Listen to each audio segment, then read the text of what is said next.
संतांचा हा राजा स्वामी एकनाथ माझा, सकळ संतांचा हा राजा स्वामी एकनाथ माझा, ज्यांचे घेताची दर्शन पुन्हा नाही जन्म मरण, ज्यांचे वाचिता भागवत प्राणी होतो जीवनमुक्त, ज्यांचे घेताची दर्शन पुन्हा नाही जन्म मरण, निळा म्हणे लीन भावे, निळा म्हणे लीन भावे, शरण एकनाथा जावे, ज्यांचे घेताची दर्शन पुन्हा नाही जन्म मरण. विठ्ठल विठ्ठल विठ्ठल विठ्ठल विठ्ठल विठ्ठल विठ्ठल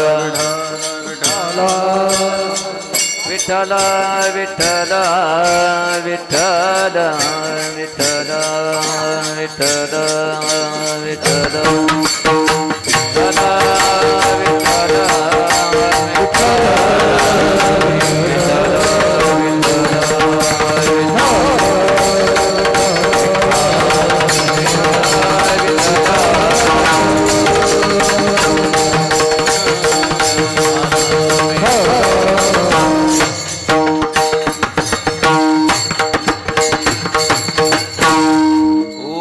सद्गुरु निर्गुणा पार नाही तव गुणा, वसनी माझी रसना हरिगुणा वर्णवी, हरिगुण विशाळ पावन वदवी, तू कृपा करून मी मूढमती दीन म्हणून किंव भाकी तसे, तुमचा प्रसाद झाली अपूर्ण हरिगुण वर्णिन मी जाण, एका वंदितसे चरण सद्गुरूंचे आदरे, स्वये भानुजो भानुआराधियेला, तयाचे कुळी दीपकु दिव्य झाला, हरिभक्ती लागोनी तारी समस्ता, नमस्कार माझा सद्गुरु एकनाथा, आदिनारायण विधेत्रीनाथ दत्त जनार्दन श्री एकनाथ, शरण शरण एकनाथ,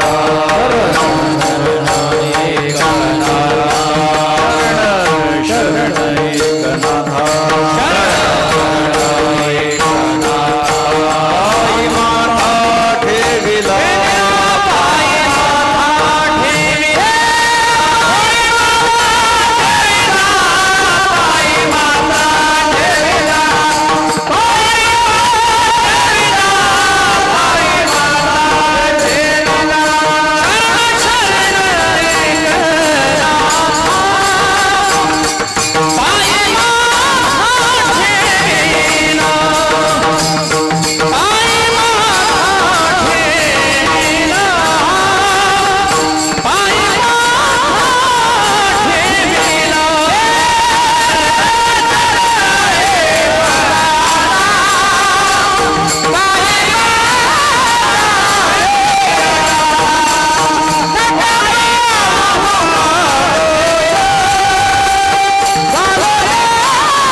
महाराजांचं यथार्थ वर्णन करणारा सद्गुरू भक्त निळोबारायांचा अभंग आज सेवेकरता निवडलेला आहे. आपल्या खडकी देवळा गावामध्ये अखंड हरिनाम सप्ताहाचं हे 23वे वर्ष आहे आणि यंदाच्या वर्षी थोडा वेळेमध्ये आपण बदल केलेला आहे. दरवेळी ज्याप्रमाणे 9 ते 11 कीर्तन असायचं, यंदाच्या वर्षी ते 7 ते 9 घेतलं आहे. यंदाच्या वर्षी म्हणण्यापेक्षा यंदाच्या वर्षीपासून असं आपल्याला म्हणावं लागेल, कारण पुढचं वर्ष 24वे वर्ष आहे, म्हणजे द्वितपपूर्ती सोहळा, आणि त्याच्या पुढचं रौप्य महोत्सवी वर्ष आहे, म्हणजे पुढचे 2 वर्ष हे महत्त्वाचे आणि त्याची नांदी म्हणून 7 ते 9 कीर्तन ठेवल्याचं कदाचित कळत आहे. हरिभक्तीपरायण आदरणीय श्री उद्धव महाराज चोले रामायणाचार्य यांच्या मार्गदर्शनाखाली, यांच्या कुशल नेतृत्वाखाली या ठिकाणी आपल्या परिसरामध्ये एक परमार्थाची एक प्रतिपंढरीच या निमित्तानं भरती. आज पाऊस पडल्यामुळे थोडंसं जरा आपल्याला जागेमध्ये सुद्धा थोडासा बदल करावा लागतो आहे, वेळेमध्ये सुद्धा थोडासा बदल झालेला आहे, परंतु तरी देखील मोठ्या संख्येमध्ये आपण सर्वजण या ठिकाणी उपस्थित झालेले आहात. मागच्याही वर्षी मी या ठिकाणी आलो होतो, त्यावेळी हा अभंग कीर्तनासाठी घेतला होता, कारण उद्धव महाराजांची अशी इच्छा होती की नाथ महाराजांचंच वर्णन आणि परंपरा आणि वेगवेगळ्या दृष्टीनं नाथ महाराजांचंच वर्णन अपेक्षित असल्यामुळे हा अभंग घ्यावा आणि त्यांच्या आवडीचा अभंग आहे आणि त्यांनी सांगितल्यामुळे आज खरं तर पुन्हा एकदा तो घेतला आहे. यथामती त्याचं चिंतन आपल्याला करायचं आहे. यावर्षी कार्तिकी वारीला सुद्धा महाराजांच्या तिथे मठावरती कीर्तन झालं. आणि स्वतःची जागा मला वाटतं आपण त्या ठिकाणी घेतली. अत्यंत भव्य दिव्य असं प्रांगण. आणि पंढरपुरामध्ये आपल्या परिसरातली, मला असं वाटतं की ही या परिसरातली सर्वात मोठी जागा असेल, की अतिशय चांगल्या पद्धतीनं त्या ठिकाणी शेड वगैरे उभारला आहे आणि अतिशय चांगल्या ठिकाणी परमार्थ या ठिकाणी रुजतो आहे. खरं तर बीड जिल्ह्यामध्ये परमार्थ रुजतो आहे असं सांगण्याची गरज नाही. परमार्थ हा बीड जिल्ह्यात मोठ्या प्रमाणात आहे. किंबहुना बीड जिल्ह्यामध्ये जेवढा मोठ्या प्रमाणामध्ये परमार्थ आहे तेवढा इतर कोणत्याही जिल्ह्यामध्ये पाहायला मिळत नाही. बरं का, ही सत्य परिस्थिती आपल्याला सांगतो. आपण मोठ्या संख्येनं उपस्थित राहत असतात. बऱ्याच ठिकाणी अखंड हरिनाम सप्ताह घडतात. भाऊंना माहिती आहे, अनेक ठिकाणी ते सुद्धा असतात. इथली बरीचशी मंडळी, कारण महाराजांनी महाराष्ट्रामध्ये जी मोठ्या मोठ्या सप्ताहामध्ये जी काही साथ करणारी मंडळी, ही सगळी मंडळी या ठिकाणी एकत्रित आणलेली आहेत. आणि त्याच्यामुळे ही सगळी फिरणारी मंडळी आहेत, की अतिशय श्रद्धावान असा एक समाज हा बीड जिल्ह्यामध्ये. अर्थात त्याचं काही कारण आहेत आणि जी काही चार पाच महात्मे काही वर्षांपूर्वी या परिसरामध्ये होऊन गेली, त्यांचा हा परिणाम आहे. आणि त्यांच्यामुळे हा समाज एका व्यवस्थित रीतीनं आपला परमार्थ साजरा करतो आहे. आणि त्यामुळे बीड जिल्ह्यामध्ये आल्यानंतर समाधान वाटतं. अतिशय श्रद्धावान सर्व मंडळी आहेत. आणि मी आपल्याला सांगितलं ना, पाऊस असतानासुद्धा एवढ्या मोठ्या संख्येनं आपण या ठिकाणी उपस्थित झालेला आहात, अतिशय आनंदाची बाब आहे. आणि महाराजांनी मागेही सांगितलं होतं की महाराजांची आणि आमचे नातं ज्याला आपण म्हणतो की संबंध आहेत, जे गेल्या अनेक वर्षांपासून आहेत. म्हणजे मी अगदी, मला असं वाटतं की एक 10-15 वर्षाचा असेल तेव्हापासून महाराजांचे आणि आमचे तसे संबंध आहेत. कारण पैठणमध्ये जेव्हा नाथ महाराजांचा सोहळा निघतो आणि नाथवंशीजांची आमची जी मानाची पहिली दिंडी असते त्याच्यामध्ये महाराज यायचे, त्यावेळी ते पखवाज वाजवायचे. आता वाजवतात की नाही माहिती नाही हां. त्यावेळी ते दिंडीत पखवाजही वाजवायचे कधी कधी. माझं 42 हां. अनेक वर्षांपासून मृदंग आणि मग आम्ही हसत खेळत अशा पद्धतीनं परमार्थ हा पैठणमध्ये सुद्धा व्हायचा. आणि मागच्या वर्षीसुद्धा या ठिकाणी आलो. अतिशय चांगल्या पद्धतीने जर आपण यादी बघितली कीर्तनकारांची, तर महाराष्ट्रातले नामांकित कीर्तनकार, आणि नुसते नामांकित असून उपयोग नाही, मला थोडंसं सांगावं असं वाटतंय. नुसते नामांकित असून उपयोग नाही, नुसते लोकांमध्ये प्रसिद्ध असून उपयोग नाही, पण वारकरी संप्रदायाचं नित्यनेमानं जे पालन करत असतात, ज्यांच्या कीर्तनामध्ये कीर्तनाचा विषय सोडून, भगवंताच्या प्राप्तीचा विषय सोडून, अध्यात्माचा विषय सोडून इतर कोणताही विषय नसतो, असं नाथ महाराजांनी जी काही संहिता सांगितलेली आहे त्या संहितेमध्ये बसणारे कीर्तनकार या ठिकाणी आणले आहेत. विठ्ठल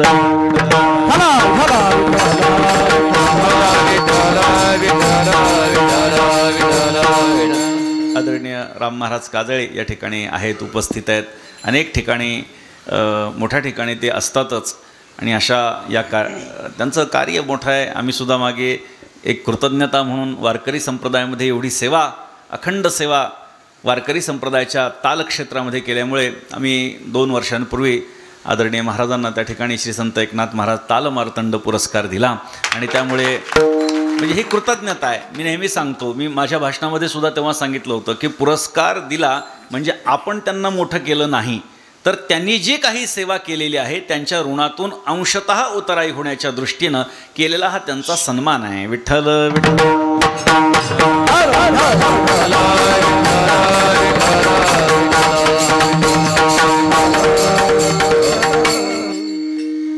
असो. निळोबारायांचा अभंग आहे आणि या अभंगामधून निळोबाराय नाथ महाराजांचं यथार्थ वर्णन करतात. मी मागे आपल्याला सांगितलं होतं की वर्णन कोण करतंय आणि कोणाचं करतंय याला अत्यंत महत्त्व आहे. कोणीही कोणाचं वर्णन करत असेल तर त्या वर्णनाला अजिबात महत्त्व नाही. इथे वर्णन करणारे निळोबारा आहेत आणि ज्यांचं वर्णन चालू आहे ते एकनाथ महाराज आहेत. वर्णन करणारा यथायोग्य असला पाहिजे तर त्याच्या शब्दांना किंमत आहे. निळोबाराय वर्णन करतायत, त्यांचा अधिकार काय आहे?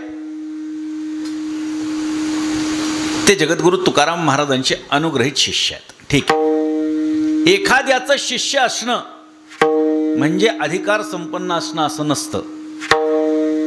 एखाद्याचं शिष्य असणं म्हणजे अधिकार संपन्न असणं असं नसतं. किंबहुना शिष्याला एखादा गुरु मिळाला तर तो अधिकारी असतो हे आपल्याला मान्य आहे. पण कोणाचा तरी शिष्य आहे म्हणून मी मोठा असं कदापि होत नसतं. मग निळोबारायांचं असं काय वैशिष्ट्य आहे की ज्यांना वारकरी संप्रदायामध्ये शेवटचे संत म्हणून ओळखल्या जातं. मी काय म्हणतो लक्षात घ्या. निळोबाराय हे अधिकृतरित्या संत म्हणून वारकरी संप्रदायातले शेवटचे संत आहेत.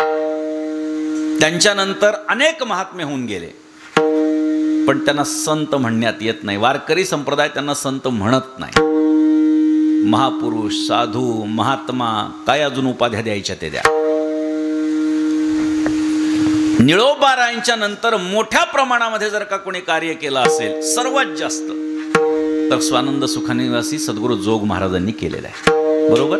आज हजारो विद्यार्थी या संस्थेतून बाहेर आलेले, साधारणतः 50% जास्त कीर्तनकार हे त्या संस्थेतून आलेले आहेत. आम्ही सुद्धा त्या संस्थेचे विद्यार्थी राहिलेलो आहोत.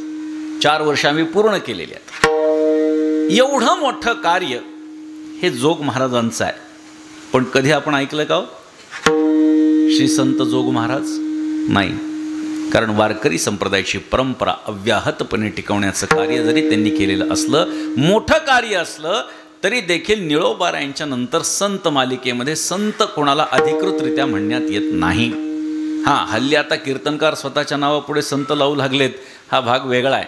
कोणी आपला आपण लावून घेणं हा भाग वेगळा आहे. कोणीतरी आपल्याला म्हणणं हा भाग अजून वेगळा आहे. परंतु वारकरी संप्रदाय मान्य करत नाही. निळोबाराय शेवटचे संत आहे. मग मी आपल्याला सांगतोय की स्वतः फक्त कोणाचा तरी शिष्य आहे म्हणून कधीच मोठे होऊ शकत नाहीत निळोबाराय. तुकोबारायांचे शिष्य आहेत म्हणून ते ठीक आहे, चांगली गोष्ट आहे. एका महापुरुषाचे, अशा महापुरुषानं त्यांना शिष्य म्हणून निवडलं की जो महापुरुष जगद्गुरू ह्या पदावरती आरूढ झालेला आहे. मोठ्या माणसांचं लक्षण असं असतं की ते फार शिष्य बनवत बसत नाहीत. हे मोठ्या माणसांचं वैशिष्ट्य असतं. सगळं जग त्यांना गुरु म्हणत असेल, पण ते सगळ्यांना काही शिष्य म्हणत नसतात. मी उदाहरण देतो आपल्याला. वसुदेव सुतम देवम कंसचाणूरमर्दनम देवकी परमानंदम कृष्णम वंदे जगद्गुरू. भगवान श्रीकृष्णाला आपण जगद्गुरू म्हणतो, म्हणजे जग त्यांचं शिष्य आहे असा त्याचा अर्थ होतो. पण तसा त्याचा अर्थ नाही.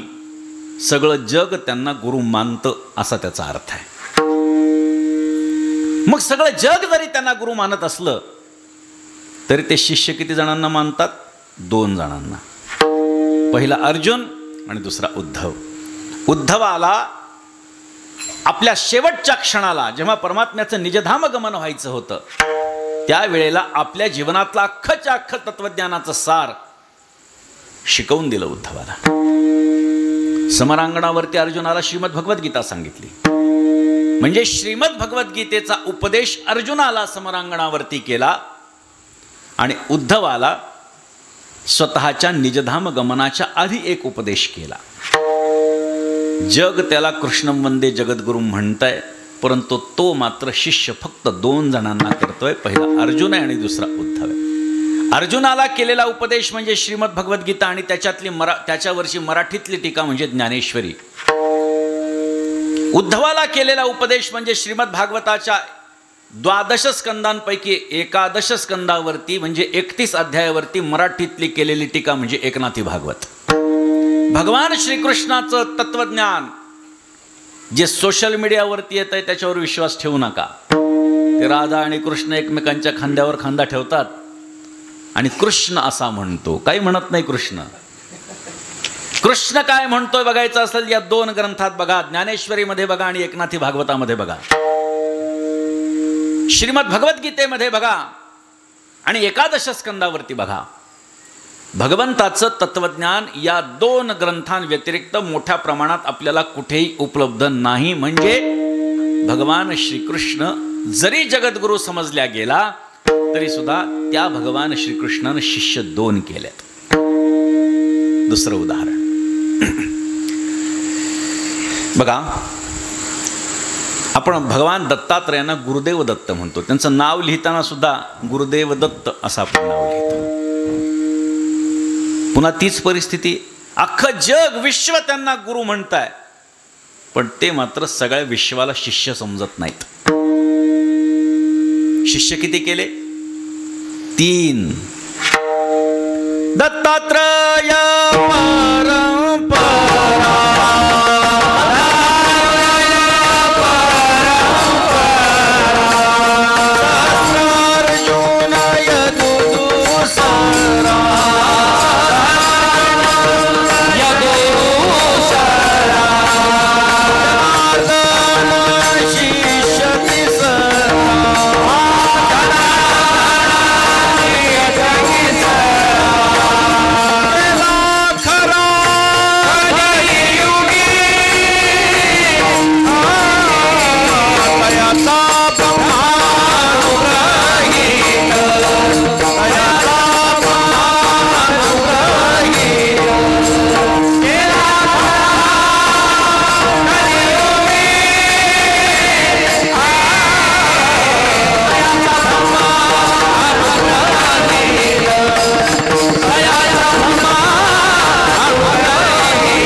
ज्या परंपरेमधून आम्ही आलेलो आहोत एकनाथ महाराजांच्या, ती परंपरा काय आहे?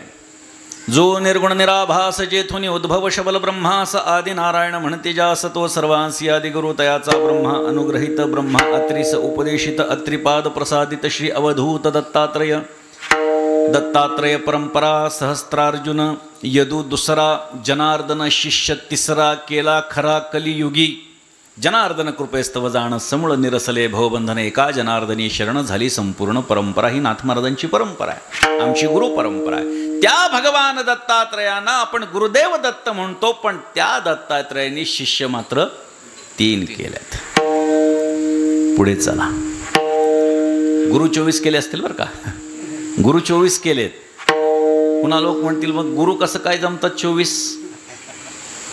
गुरु आणि सद्गुरूत भेद आहे, एवढं लक्षात ठेवा. गुरु म्हणजे काय?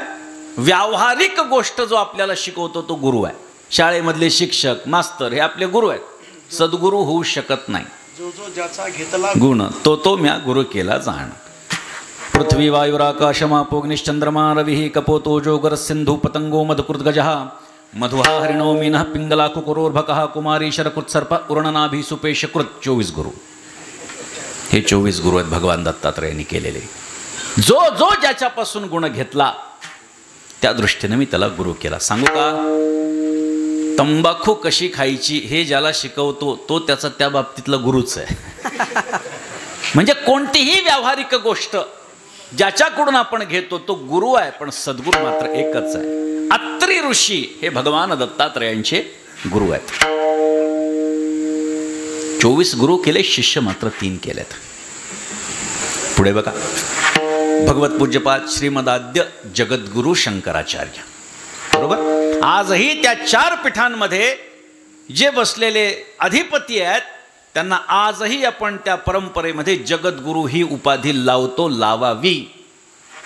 आता मुद्दा असा आहे, हल्ली असं झालंय की प्रत्येक पंथामध्ये जगद्गुरु झालेत. प्रत्येक पंथात जगद्गुरु झालेत. सनातन वैदिक हिंदू धर्मियांच्या दृष्टीने जगद्गुरु फक्त 4च आहेत, आणि ते म्हणजे शंकराचार्य, जे 4 पीठाचे आहेत. पुरी पीठ असेल, जगन्नाथपुरी आहे, द्वारका आहे, जोशीमठ आहे आणि शृंगेरी, हे 4 पीठ जे आहेत ही सनातन वैदिक हिंदू धर्मियांची अधिष्ठान आहेत. श्रीमद आद्य जगद्गुरु शंकराचार्यांनी या 4 पीठांची स्थापना केलेली आहे. आजही त्यांच्या गादीवरती जे बसतात त्यांना आपण जगद्गुरु म्हणतो. आपल्या पैठणच्या कार्यक्रमामध्ये पुरी पीठाचे शंकराचार्य स्वामी परमपूज्य जगद्गुरु निश्चलानंद सरस्वती स्वामी महाराज आले होते. 4 पीठांचे शंकराचार्य, आजही त्यांच्या पीठावर बसलेल्यांना आपण जगद्गुरु म्हणतो, ते शंकराचार्य. शिष्य किती केले? 4 पीठावरती 4 शिष्यांना बसवलं, आणि 2 शिष्य त्यापैकी एक त्यांच्या जागेवर बसला आणि दुसऱ्यांनी सांगितलं मला गादीची गरज नाही, हस्तामलकाचार्यांनी. म्हणजे एकूण जर बघितलं तर 6 शिष्य आपल्या आयुष्यात केलेत. पद्मनाभाचार्य, सुरेश्वराचार्य, हस्तामलकाचार्य, श्रीधराचार्य आहे, हे त्यांचे शिष्य आहेत. 6 शिष्य केले. कोणी? जगद्गुरु आद्य शंकराचार्यांनी, ज्यांना आपण जगद्गुरु आजही म्हणतोय. 6 शिष्य. किती पाहिजे अजून? मोठमोठे महात्मे सगळे बघा. नाथ महाराजांचा विचार करा. नाथ महाराजांना जगद्गुरू म्हणतात. आरती एकनाथा महाराजा समर्था त्रिभुवनी तोची थोर जगद्गुरू जगन्नाथा. किती शिष्य? जनार्दन स्वामी गुरु आहेत. भगवान दत्तात्रेयांचे शिष्य जनार्दन, तिसरा शिष्य आपण बघितला. त्यांचे शिष्य एकनाथ महाराज. एकनाथ महाराजांना आपलं सगळं जग जगद्गुरू म्हणताय, पण त्या एकनाथ महाराजांचे ज्ञात असणारे शिष्य फक्त 2-3 आहेत. ज्ञात जे सर्वसामान्य लोकांना ज्ञात आहेत. जसं की गावोबा महाराज, ज्याच्यापासून नारायणगड भगवानगडाची शिष्य परंपरा निर्माण झाली. ते गावोबा सर्वात जास्त प्रसिद्ध आहेत. परंतु आमच्या अभ्यासानुसार आम्हाला एकनाथ महाराजांचे 26 शिष्य प्राप्त झालेत, की ज्यांनी एकनाथ महाराजांचा एकदम अनुग्रह घेतलेला आहे. एकनाथ महाराजांचा ज्यांना प्रत्यक्ष अनुग्रह झाला असे आमच्याकडे माहीत असलेले 26 शिष्य आहेत. जगद्गुरू ह्या पदवीच्या मानानं 26 काहीच नाहीत, लक्षात ठेवा. तुम्हाला वाटेल भरपूर आहेत 26. जगद्गुरू या दृष्टीनं नाममात्र आहे 26 शिष्य. अजून सापडतील. पुढे बघा, जगद्गुरू तुका का जो अवतार नामयाचा. निळोबारायांनी तुकोबारायांचं वर्णन केलंय की तुकाराम महाराज हे जगद्गुरू आहेत. अख्खं जग त्यांना जगद्गुरू म्हणताय. पण त्यांनी शिष्य किती केले बघा. त्यांचे 14 टाळकरी, बहिणाबाई, निळोबाराय हे झाले 16. अजून 4-5 पकडा जे आपल्याला माहिती नसतील. अख्खं जग त्यांना जगद्गुरू म्हणताय. शिष्य किती केले? 15-20. मोठ्या माणसांचं ही वैशिष्ट्य आहे की ते फार शिष्य जमवण्याच्या भानगडीत पडत नाही. लोक त्यांना गुरु मानत असतील म्हणून निळोबाराय तुकोबारायांना गुरु मानत असतील म्हणून ते काही मोठे आहेत असं नाही. तुकोबारायांनी त्यांचा शिष्य म्हणून स्वीकार केला म्हणून ते मोठे आहेत. विठ्ठल विठ्ठल.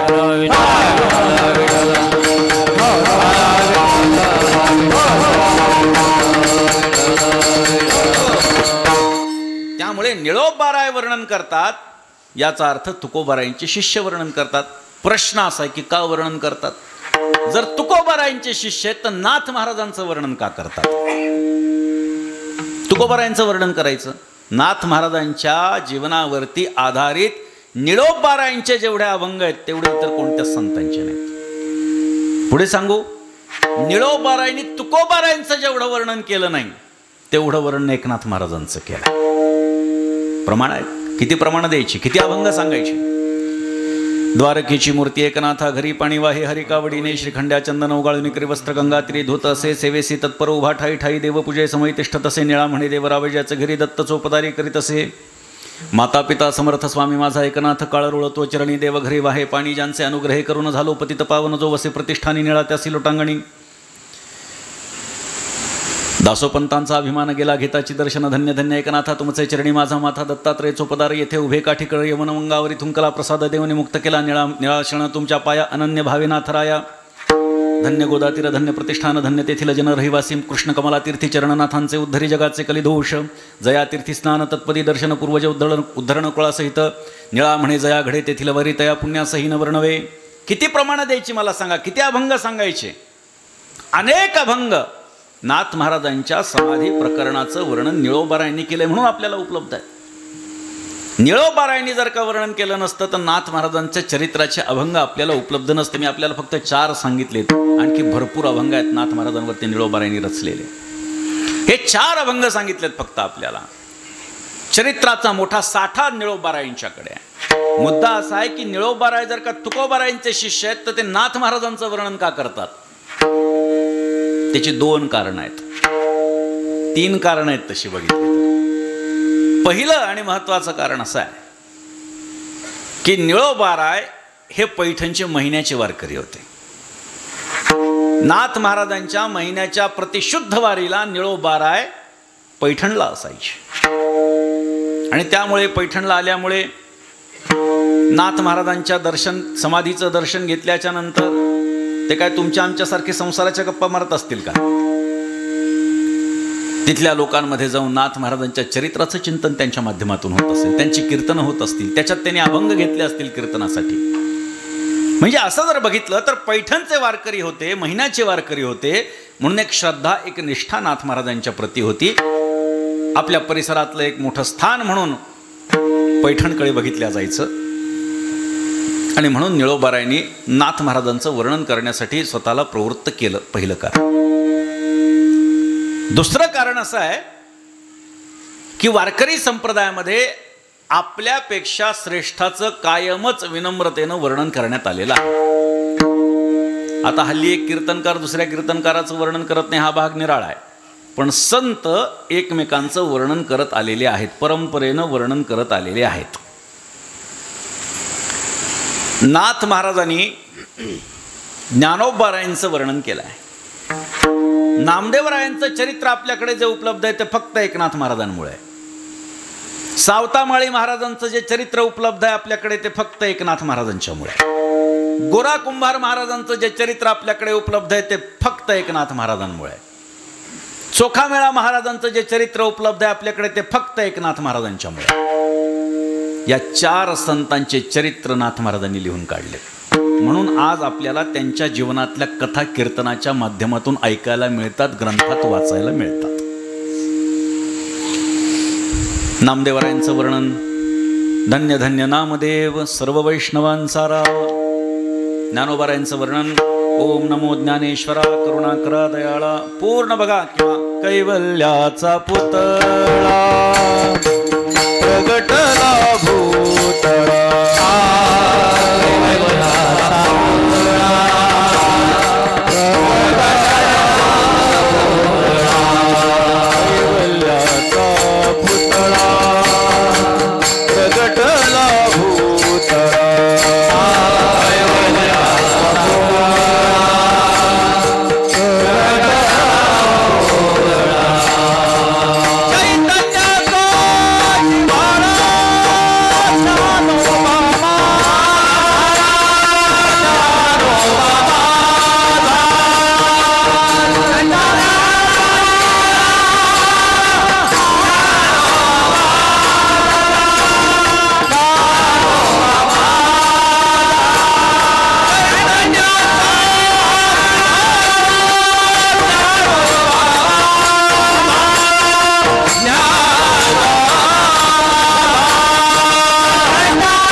सांगा. कैवल्याचा पुतळा प्रगटला भूतळा चैतन्याचा जिव्हाळा. ज्ञानोबा माझा साधकांचा मायबाप दर्शने हरिताप सर्वाभूती रूप. ज्ञानोबा माझा चरित्रच लिहिले रेड्यामुखी वेद बोलविला. गर्वदेजांचा हरविला शांतीरूपी प्रगटला. ज्ञानोबा माझा चालविली जड भिंती हरिली चांगयाची भ्रांती मोक्षमार्गीचा सांगाती. ज्ञानोबा माझा चरित्राचं वर्णन केले, म्हणजे चरित्राचा उल्लेख नाथ महाराजांनी केला आहे. म्हणून काही चरित्र भाग ज्ञानोबारायांचा सुद्धा आज आपल्याला उपलब्ध आहे. ज्ञानोबारायादिक संतांचं वर्णन नाथ महाराजांनी केलं म्हणून आपल्याकडे उपलब्ध आहे. निवृत्तीनाथ महाराजांचं वर्णन केवळ एकनाथ महाराजांनी मोठ्या प्रमाणात केलं आहे. सोपानदेव महाराजांचं वर्णन फक्त एकनाथ महाराजांनी मोठ्या प्रमाणात केलं आहे. मुक्ताबाई महाराजांचं वर्णन केवळ एकनाथ महाराजांनी मोठ्या प्रमाणामध्ये केलेलं आहे. म्हणून आज त्यांचे चरित्र, त्यांच्यावर असलेले अभंग आपल्याला पाहायला मिळतात. तुकोबारायांचा विचार करा. तुकोबारायांनी सुद्धा नामदेवरायांचं वर्णन केलंय, त्यांनी सुद्धा ज्ञानोबारायांचं वर्णन केलंय. जयाची द्वारी सोन्याचा पिंपळ अंगी ऐसे बळ रेडा बोले. पूर्ण बघा अभंग. किंवा तुका म्हणे ज्ञानेश्वरा राखा पै किंकरा. किंवा शरण शरण एकनाथा पायी माथा ठेविला नका पाहू गुण दोष झालो दास पायाचा. आता मज उपेक्षिता नाही सत्ता आपली. तुका म्हणे भागवत केले श्रुत सकळा. म्हणजे आपल्या पूर्वसुरींनी आधी होऊन गेलेल्या संतांदृश्य आपल्या समोर आहे आणि त्याप्रमाणे आपण आचरण केलं पाहिजे, वागलं पाहिजे. म्हणून निळोबारायांनी नाथ महाराजांचं वर्णन केलेलं आहे. तिसरं आणि महत्वाचं कारण अनुग्रह प्राप्त झालेला आहे तुकोबारायांचा. आपले गुरु ज्यांचं वर्णन करतात त्यांचं आपण वर्णन नाही करायचं तर कोणी करायचं? आपले गुरु तुकोबाराय वर्णन करतात. एकाने मला सांगितलं, म्हटले महाराज तुकोबारायांच्या गाथ्यात नाथ महाराजांचा उल्लेखच नाही म्हणले. मी त्यांना सांगितलं व्हॉट्सॲप युनिव्हर्सिटीवरचं ज्ञान जे ते तुझ्याकडे ठेव, कारण हल्ली काय होतं आहे ॲप आहेत. मी म्हटलं तू कशावरून शोधलं, गाथ्यात बघितलं? नाही नाही म्हणे काय माझ्याकडे ॲप आहे म्हणे, नाव टाकलं की येतं.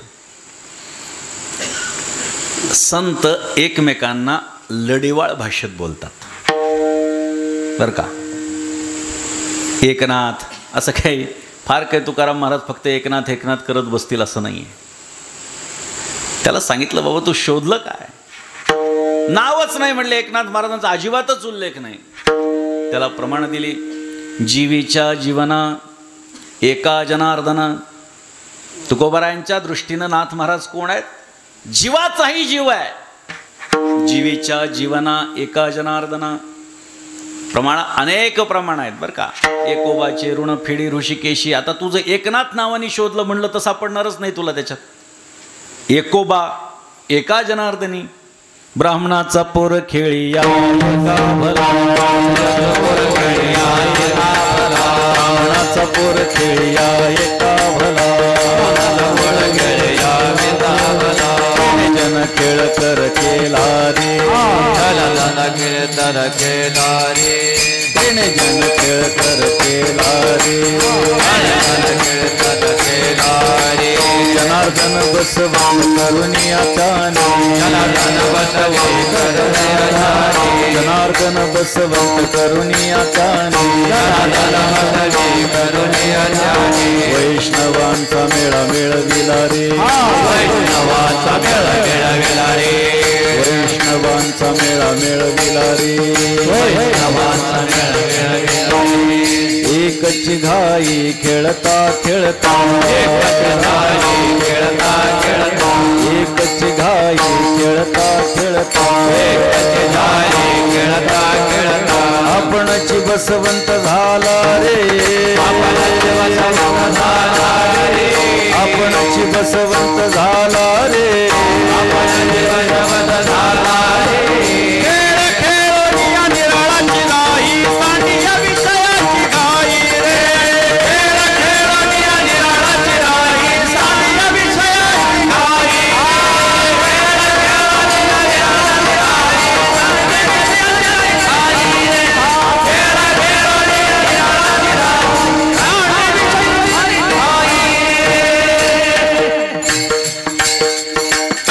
काय वर्णन करतात तुकोबाराय?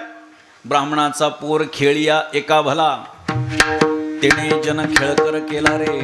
जनार्दन बसवंत करुणिया त्याने, वैष्णवांचा मेळा मेळविला रे. एकची घाई खेळता खेळता, आपणची बसवंत झाला. आता तुम्ही म्हणाल नाथ महाराजांचं वर्णन जातीवाचक का केलं असेल? काही लोक बुद्धिवादी लोक आहेत सध्या समाजामध्ये. जातीवाचक का केलं? ब्राह्मणाचा पोर, काय कारण आहे? हे जातीवाचक नाही, पहिली गोष्ट लक्षात घेतली पाहिजे. संत जातपात मानत नाहीत बरं का. संत जातपात मानत नाहीत, मात्र वर्णाश्रम मानल्याशिवाय राहत नाहीत. पण लोकांनी काय केलं, वर्णाश्रमाला जातपातीमध्ये एकत्र करून टाकलं. बरोबर, वर्णाश्रमाला जातीपातीत एकत्र करून टाकलं. संतांनी कधी जात मानली नाही, पण वर्णाश्रम मात्र मानला, कारण भगवंतानं तो तयार केलेला. चातुर्वर्ण्यम मया सृष्टम गुणकर्म विभागशः. गीता वाचा म्हणजे आपल्याला कळेल. आपल्या सनातन वैदिक हिंदू धर्मियांचा धर्मग्रंथ म्हणून ज्यांच्याकडे बघितलं जातं, त्या 3 ग्रंथांपैकी एक प्रमुख ग्रंथ म्हणून आपण जर बघितलं तर श्रीमद भगवद्गीता. आणि त्या श्रीमद भगवद्गीतेमध्ये भगवान स्वतः सांगतात चातुर्वर्ण्यम मया सृष्टम. घाबरत नाहीत देव. गुणकर्म विभागशः. इथं गडबड झाली सगळी. गुणकर्म विभागशः मध्ये सगळी गडबड झाली. चातुर्वर्ण्य व्यवस्था म्हणजे काय? ब्राह्मण, क्षत्रिय, वैश्य आणि शूद्र. एखादं युनिट चालवायचं असेल, एखादी कंपनी आपल्याला चालवायची असेल, तर सगळेच मालक असून चालेल का? कोणीतरी मालक असावं लागतं, कोणीतरी व्यवस्थापक असावं लागतं, कोणीतरी कामगार असावं लागतं, आणि कोणीतरी सिक्युरिटी गार्ड असावं लागतं. हे किमान 4 जण जोपर्यंत येत नाहीत तोपर्यंत एखादी व्यवस्था चालू शकत नाही. सगळेच सारखे. एक विशिष्ट वर्ग आहे समाजामध्ये आज सुद्धा की ते म्हणतात सगळं सारखं असलं पाहिजे. होऊ शकत नाही, प्रत्येकाचं प्रारब्ध वेगळं आहे. समाजवादी विचारसरणीची जी मंडळी आहेत ती काय म्हणतात, सगळेच सारखे पाहिजेत. त्यांचं मत काय आहे की समजा एका गावामध्ये आपल्याला 100 एकर जमीन असेल आणि 10 कुटुंब असतील, तर त्यांचं म्हणणं आहे एकाकडं 100 नको, तर सगळ्यांना 10-10 वाटून द्या. ठीक आहे, वरवर पाहता हे बरं वाटतं, जरा बरं वाटतं, पण शेवटी प्रत्येकाची वृत्ती सारखी नसती. एखादा त्याच्यातला दारुडा असेल तो दुसऱ्याला ती 10 एकर विकेल आणि पुन्हा दारू पिल, म्हणजे काय झालं, दिलेली जमीन संपली, मग पुन्हा करायचं का तेच तेच. समाजवादी विचारसरणी अशा वृत्ती. सगळे सम असू शकत नाहीत कुठेही. लक्षात घ्या मी काय सांगतो, कुठेही जी जातीयवाद करून जी राजकारण करणारी मंडळी आहेत तिथं तरी सगळे सारखे आहेत का? कशासाठी अध्यक्ष, उपाध्यक्ष, सचिव आणि सदस्य कशासाठी? मग सगळेच अध्यक्ष करा. तुम्ही जर समाजवादी आहेत, तुम्हाला जर सगळे सारखे तर सगळेच अध्यक्ष करा. असं होऊ शकत नाही. कोणतीही व्यवस्था लागू करायची असेल त्याच्यामध्ये आपल्याला भाग करावे लागतात, विभाग करावे लागतात, त्याच्याशिवाय काम होऊ शकत नाही. विभाग केलेले आहेत. ब्राह्मण, क्षत्रिय, वैश्य आणि शूद्र, समानता होऊ शकत नाही. जुने कीर्तनकार सांगायचे, मैं भी राणी तू भी राणी, पाय धुवायला कोण देईल पाणी? सगळ्यात जर राण्या झाल्या तर पाय कोण कोणाचे धुणार? कोणीतरी राणी व्हावं, कोणीतरी दासी व्हावं, याच्याशिवाय काय होऊ शकत नाही व्यवहार. ब्राह्मण, क्षत्रिय, वैश्य आणि शूद्र हे वर्ण आहेत, ह्या जाती नाही आहेत. गुणकर्म विभागशः, गुण आणि कर्मानं याचे मी विभाग केलेले आहेत. म्हणजे ज्याची वृत्ती ज्ञानदान करण्याची आहे तो ब्राह्मण आहे. समरांगणावरती जो क्षात्र तेज दाखवून स्वतःचं कर्तृत्व सिद्ध करतो भगवंताच्या दृष्टीनं तो क्षत्रिय आहे. वैश्यवृत्ती करून अर्थात शेतीवाडी आहे, उद्योगधंदा आहे, ह्या गोष्टी करून जो स्वतःचं पोट भरून शासनाचे पैसे वाढवतो तो वैश्य आहे. आणि जो नोकरी करतो तो शूद्र आहे. भगवंताचं गणित लक्षात घ्या, गुणकर्म विभागशः. मग एखादा ब्राह्मण जर का शेती करत असेल, हल्लीच्या काळामध्ये जर एखादा ब्राह्मण शेती करत असेल, भगवंताच्या दृष्टीनं तो ब्राह्मण नाही, तो वैश्य आहे. जो कोणी नोकरी करत असेल भगवंताच्या दृष्टीनं तो क्षत्रिय असो, तो ब्राह्मण असो, तो वैश्य असो, तो शूद्र आहे. ही भगवंताची भाषा आहे. आणि म्हणून संत महात्म्यांनी वर्णाश्रम मानलेला आहे, जाती व्यवस्था मानली नाही. हे सगळे जे वर्ण आहेत प्रत्येकाला काहीतरी काम नेमून दिलंय आणि त्या त्या पद्धतीनं त्यांनी त्यांची कामं करायची आहेत. ज्ञानदान करतोय बघा, शास्त्राने एक फार सुंदर वाक्य सांगितले बरं का, जन्मनाम जायते शूद्रः संस्कारात द्विज उच्यते. जन्मतः सगळेच शूद्र असतात म्हणे बरं का. आता त्याच्यातही गफलत लोकांनी काय केली आहे, बुद्धिवाद्यांनी शूद्र आणि क्षुद्र, लक्षात आलं का? शूद्र आणि क्षुद्र. क्षत्रियाचं क्ष असलेलं जे क्षुद्र आहे ते म्हणजे तुच्छ, आणि शहामृगाचं श आणि शूद्र तर ते म्हणजे वर्ण आहे. यांनी काय केलं, जो शूद्र आहे तो क्षुद्र समजला जातो अशी मानसिकता तयार केली समाजामध्ये. आणि सांगितलं बघा, हे वरचे 3 वर्ण तुम्हाला तुच्छ समजतात, त्यांच्या मनामध्ये वरच्या 3 वर्णांच्या विषयी द्वेष निर्माण केला. मग आता हे सगळं वातावरण आपण पाहतो. आम्हाला संत महात्मे सांगतात जाती व्यवस्था महत्त्वाची नाही किंवा ती नाही, पण वर्ण व्यवस्था मात्र महत्त्वाची आहे. जो ब्रह्म जाणे तो ब्राह्मण, ही नाथ महाराजांनी ब्राह्मणाची केलेली व्याख्या आहे. ही आपल्याला विसरता येणार नाही. जन्मनाम जायते शूद्रः, जन्माला आल्यानंतर प्रत्येक जण हा शूद्र आहे. परंतु ज्याच्यावर जसे संस्कार होतात त्याच्याप्रमाणे तो ठरल्या जातो काय होणार आहे. ज्ञान प्राप्त करून जर का ते ज्ञान लोकांना देऊ लागला तर तो शूद्र जन्माला आलेला असला तरी तो ब्राह्मण आहे. शूद्र अवस्थेत जन्माला येऊन जर तो मिलिटरीमध्ये गेला, पोलीसमध्ये गेला, जन्माला शूद्र आलाय पण तो क्षत्रिय आहे. जन्माला शूद्र आलाय आणि तो जर का व्यापार करत असेल, शेती करत असेल, तर तो वैश्य आहे.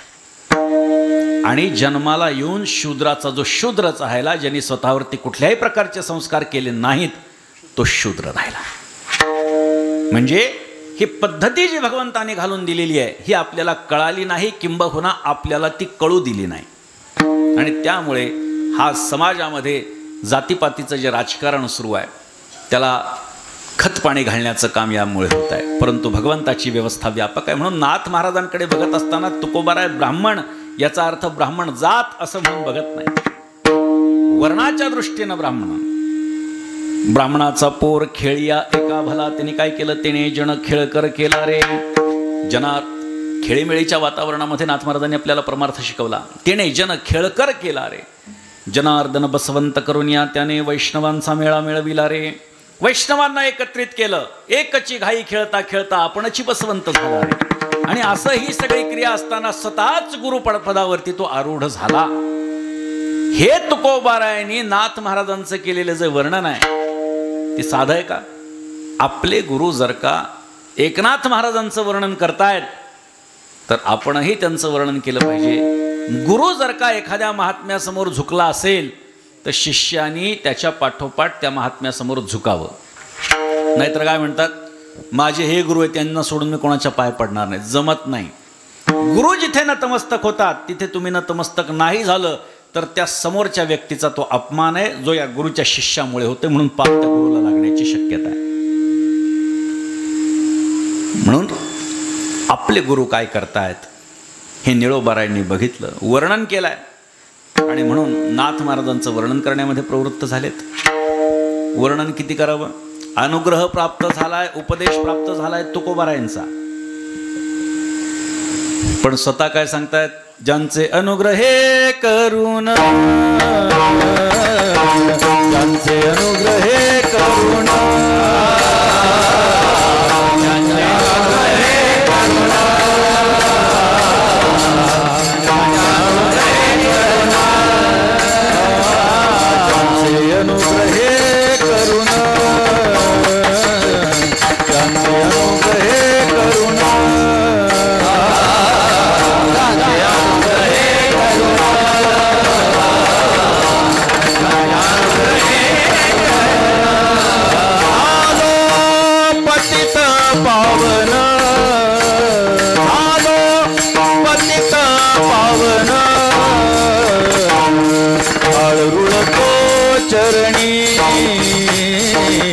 काळ रुळतो चरणी झालो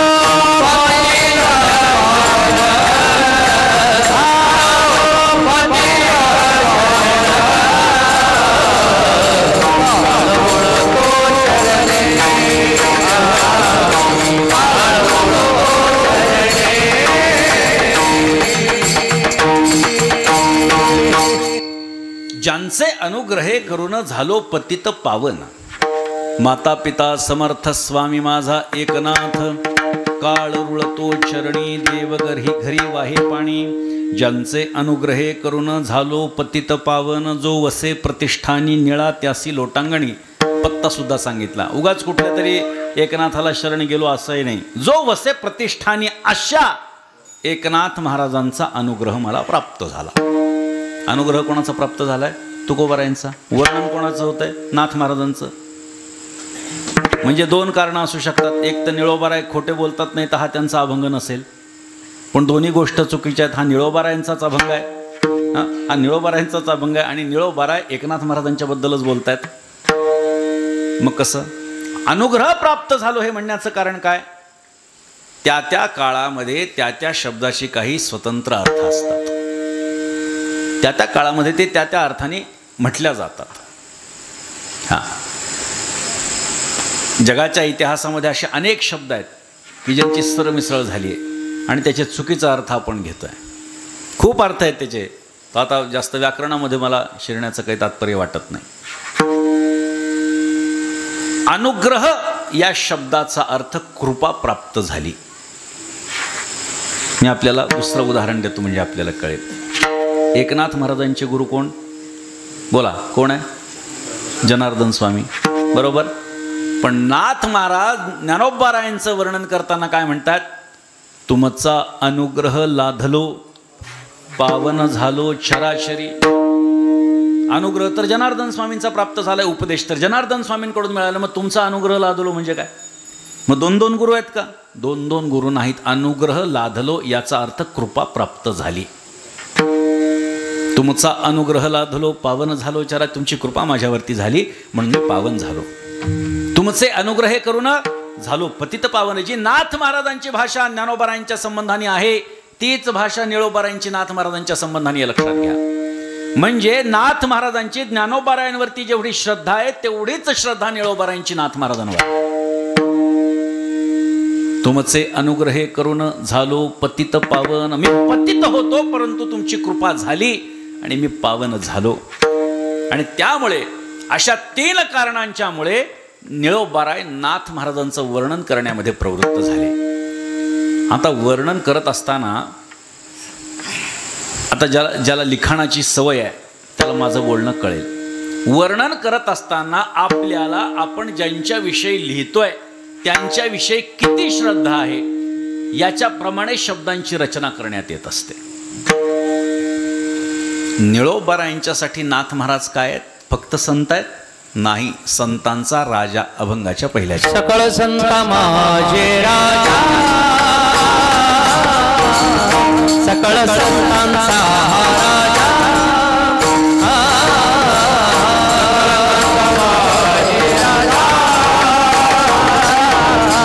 सकळ संता माझे राजा, सकळ संतांचा राजा, सकळ संतांचा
संतांचा हा राजा स्वामी एकनाथ माझा.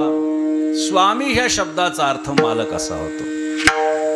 ज्ञानेश्वरी जर आपण बघितली तर स्वामी ह्या शब्दाचा अर्थ, स्वामी कुठेही आपण बघा, स्वामी ह्या शब्दाचा अर्थ मालक असाच होतो. सकळ संतांचा हा राजा म्हणजे निळोबारायांनी ज्या अर्थी सकळ संतांचा राजा असा उल्लेख नाथ महाराजांचा केला आहे त्या अर्थी सगळ्या संतांचं त्यांनी चरित्राचं कार्याचं चिंतन केलं असलं पाहिजे. कारण मोठी माणसं लिहित असताना शब्द जपून वापरत असतात, बोलताना शब्द जपून वापरत असतात. विनाकारण एखाद्याचं अनाठाईच वर्णन होऊ नये आणि एखाद्या शब्दाचा गैरअर्थ कोणी तिसऱ्याने काढू नये याच्यासाठी त्यांच्या बोलण्यामध्ये सुस्पष्टता असते. त्याच्यामध्ये कुठल्याही पद्धतीचं एरर नसतं. लक्षात घ्या. सकळ संतांचा हा राजा. सगळ्या संतांमध्ये म्हणजे सगळ्या संतांचं चरित्र परिशीलन केलं, अवलोकन केलं, एकंदरीत त्यांच्या जीवनाकडे बघितलं आणि नाथ महाराजांची तुलना त्यांच्याशी करू गेले तर त्यांना लक्षात आलं की एकनाथ महाराज सरस आहेत. मला माहित नाही निळोबारायांनी अशी तुलना का केली असेल, कारण श्रद्धेशिवाय ही भाषा येत नाही, म्हणून श्रद्धेपोटी हे केलंय मान्य आहे. परंतु विनाकारण मोठी माणसं काही लिखाण करत नसतात. ज्या अर्थी नाथ महाराजांचं वर्णन सगळ्या संतांपेक्षा हे वेगळे आहेत, श्रेष्ठ आहेत. आणि नुसतं श्रेष्ठ म्हणण्यापेक्षा राजे ही पदवी नाथ महाराजांना दिलेली आहे. सकल संतांचा हा राजा. आपल्याकडे राजा कोणाला म्हणतात? जो शासन व्यवस्था बघतो त्याला राजा म्हणतात. पूर्वीच्या काळामध्ये एका गावाची व्यवस्था बघतो त्याला सरपंच म्हणतात. 10 गावाची व्यवस्था बघत असे त्याला नायक म्हणत असत, बरं का. असे टप्पे आहेत त्याचे काहीतरी. आणि 1000 गावांची जो व्यवस्था पाहतो तो राजा आहे. अजून त्याच्या पुढे बरंच आहे. 10,000 गाव ज्याच्याकडे तो महाराजा. 1,00,000 गाव ज्याच्याकडे व्यवस्थेसाठी आहेत तो चक्रवर्ती, बरं का. तो चक्रवर्ती. आणि तो सम्राट. आणि ज्याच्याकडे 7,00,000 गाव आहेत तो चक्रवर्ती सम्राट. असे ते शासन व्यवस्थेतले टप्पे आहेत.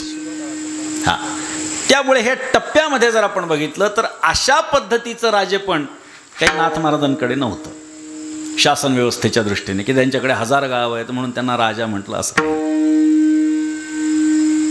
मग राजा कोणत्या दृष्टीनं म्हटलं? राजा हा पुरुषांमध्ये सर्वश्रेष्ठ आहे, भगवंताची विभूती.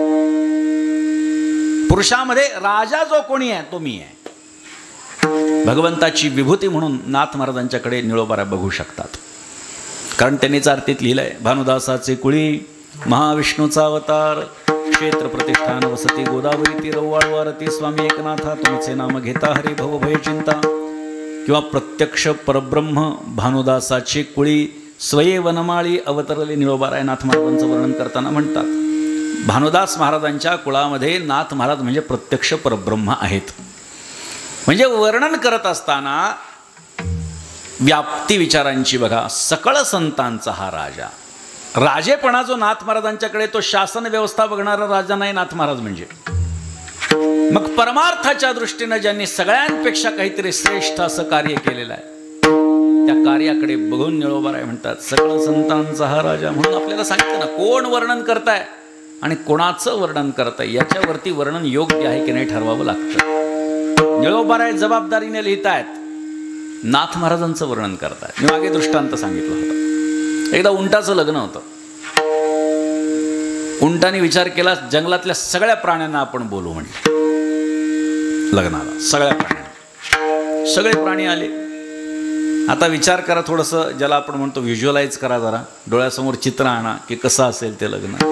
उंटणीने मुंडावळ्या बांधल्या असतील, त्यांच्यातला जो कोणी ब्राह्मण आहे त्यांनी शुभमंगल सावधान म्हटलं असेल, ते सगळं हार घालणं वगैरे सगळं झालं असेल. आता एक एक जण ज्याप्रमाणे स्टेजवर शुभेच्छा देण्यासाठी येतं त्या पद्धतीने सगळे प्राणी एक एक शुभेच्छा देऊन चालले. काय पुष्पगुच्छ काय द्यायचं असेल त्यांना ते देऊ लागले. शुभेच्छा पुढे निघाले, शुभेच्छा पुढे निघाले. उंटाला कौतुक वाटलं.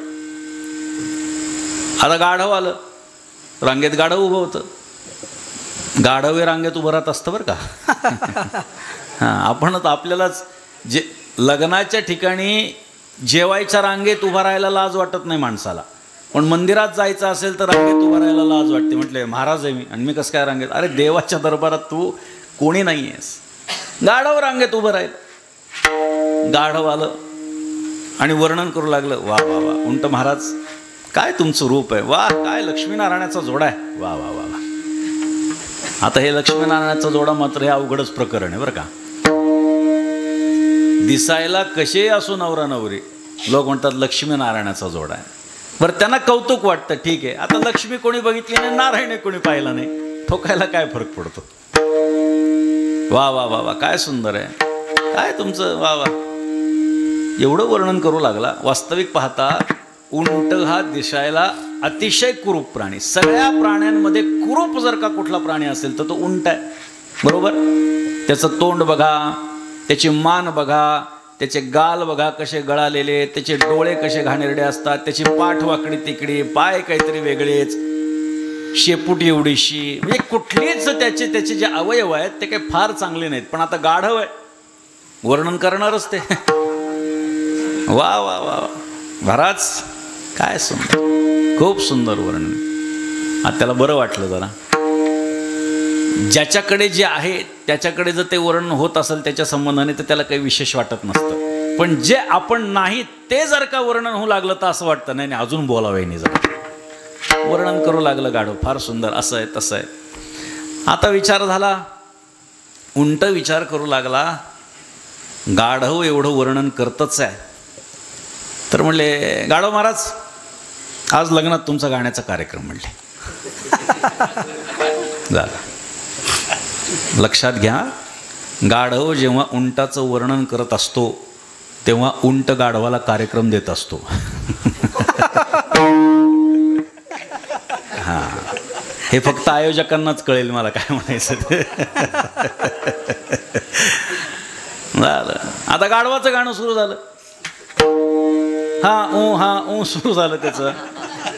आता उंट गाढवाचं वर्णन करू लागला. वा वा वा वा वा वा म्हणले गाढव महाराज, काय षड्ज लावला, वा काय हरकत घेतली, काय मुरकी आहे, काय तान घेतली, तुमच्यासारखं गायनच कोणाचं नाही. उष्ट्राणां विवाहेषु गीतं गायन्ति गर्दभाः परस्परं प्रशंसन्तं अहो रूपम अहो ध्वनिः. उंटाच्या लग्नामध्ये गाढवाचं गायन आहे, उंटाच्या रूपाचं वर्णन गाढव करतो आणि गाढवाच्या गायनाचं वर्णन उंट करतो. उपयोग काय? विठ्ठल विठ्ठल.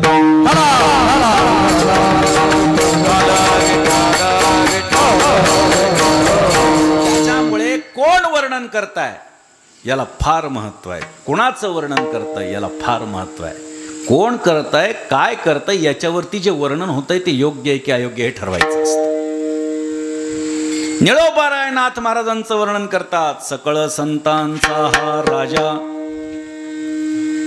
आता हे जे राजेपण आहे ना, हे दोन प्रकारे प्राप्त होत असतं. दोन प्रकारे. बाप राजा आहे म्हणून मुलगा राजा, बरोबर. बाप जेव्हा गादीवर बसतो तेव्हा युवराज करतो, बाप जेव्हा मरतो तेव्हा त्याचा मुलगा राजा होतो. बापाचा मुलगा आहे म्हणून राजा होणं वेगळं. काय म्हणतोय? बापाचा मुलगा आहे, राजाचा मुलगा आहे म्हणून तो राजा होतो, हा भाग वेगळा आहे. असे बरेच राजे होऊन गेलेले आहेत की बाप राजा आहे म्हणून मुलगा राजा, हे एक राजेपण आहे. आणि दुसरं राजेपण जे आहे, आचार्य चाणक्यांच्या भाषेमध्ये बोलायचं झालं, विक्रमार्जित राज्यस्य स्वयमेता मृगेंद्रता.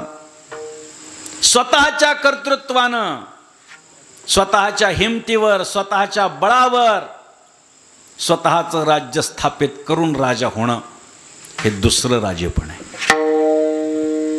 आपल्याकडे जर बघायचं झालं, आपल्या महाराष्ट्रामध्ये छत्रपती शिवाजी महाराज हे दुसऱ्या पद्धतीचे राजे आहेत. लक्षात घ्या. स्वतः हिंदवी स्वराज्याची स्थापना केली आणि त्याचं राजेपण प्राप्त केलं. दुसरा प्रकार आहे हा.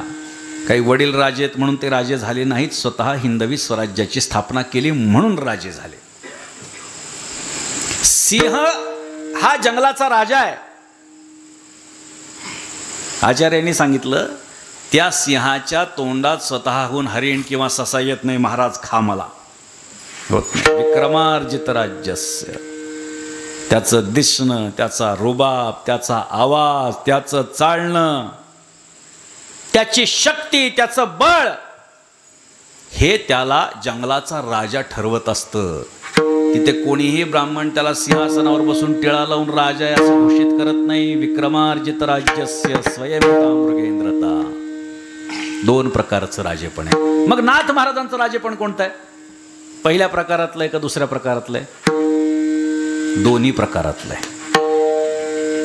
भानुदास महाराजांच्या कुळामध्ये जन्म झाला. परमार्थातले राजे होऊन गेले, ज्याने पंढरपुरामध्ये पांडुरंगाची मूर्ती पुन्हा कर्नाटकातून वापस आणली.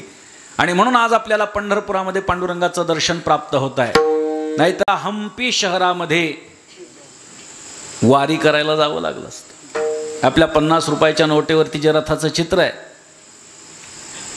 ते विठ्ठल टेम्पलचं आहे. विठ्ठल टेम्पलमधल्या त्या दगडी रथाचं चित्र आहे. त्या ठिकाणी आजही त्याला विठ्ठल टेम्पल म्हणतात, पण त्या गाभाऱ्यामध्ये विठ्ठल नाही. तो का नाही? कारण नाथ महाराजांचे पणजोबा भानुदास महाराजांनी त्याला तिकडनं हंपीवरून पुन्हा पंढरपुरात आणलं. म्हणून सामान्य वारकऱ्याचं जीवन जगणारे भानुदास महाराज या सगळ्या क्रियेमुळे भगवंताचे लाडके भक्त बनले आणि संत ठरले. अशा भानुदास महाराजांच्या कुळामध्ये नाथ महाराजांचा अवतार आहे. भानुदास महाराजांच्या पुत्राचं नाव चक्रपाणी महाराज, त्यांच्या पुत्राचं नाव सूर्यनारायण महाराज आणि त्यांचे पुत्र म्हणजे एकनाथ महाराज. धन्य निज भाग्याची लीळा आलो वैष्णव कुळा जन्मोनी. नाथ महाराज कृतज्ञतेची भावना व्यक्त करतात की मी धन्य आहे की वैष्णवांच्या कुळामध्ये जन्माला आलो. मी जन्मलो धन्यवंशी म्हणून हरिभक्ती आम्हासी. संत सोयरे निज सुखासी वंश कृष्णासी निरविला. भानुदास महाराजांच्या धन्य कुळामध्ये माझा जन्म मला प्राप्त झाला म्हणून माझा अख्खा वंश मी कृष्णार्पण करून टाकला. ही नाथ महाराजांची भाषा आहे. म्हणजे भानुदास महाराज हे एक अधिकारी पुरुष होते आणि त्यांच्या आध्यात्मिक परंपरेचा वारसा हा एकनाथ महाराजांच्याकडे चालत आलेला होता. म्हणून नाथ महाराजांचं हे राजेपण एक प्रकारचं सिद्ध होतं की बाप राजा आहे म्हणून. चक्रपाणी महाराज सुद्धा मोठे वारकरी होते, भगवंताचे भक्त होते, पंढरीची वारी करायचे. सूर्यनारायण महाराज वारी करायचे, नाथ महाराज सुद्धा वारी करत. ही परंपरा चालत आली म्हणून पहिल्या प्रकारचं राजेपण नाथ महाराजांचं सिद्ध आहे. दुसऱ्याही प्रकारचं राजेपण नाथ महाराजांच्याकडे यासाठी आहे कारण फक्त संतांच्या कुळात जन्माला आलो म्हणजे मी मोठा या भूमिकेच्या ते बाहेर पडले. आपण पाहतो जवळपास 3-4 जण संत आहेत की ज्यांचे वंशज आज अस्तित्वात आहेत. सगळेच काही त्यांच्या पूर्वजांप्रमाणे वागतात असं नाही. प्रत्येकजण आपल्या आपल्या उद्योगधंद्यात आहे. मग त्यांना कोणी त्यांचं जवळचं समजत नाही.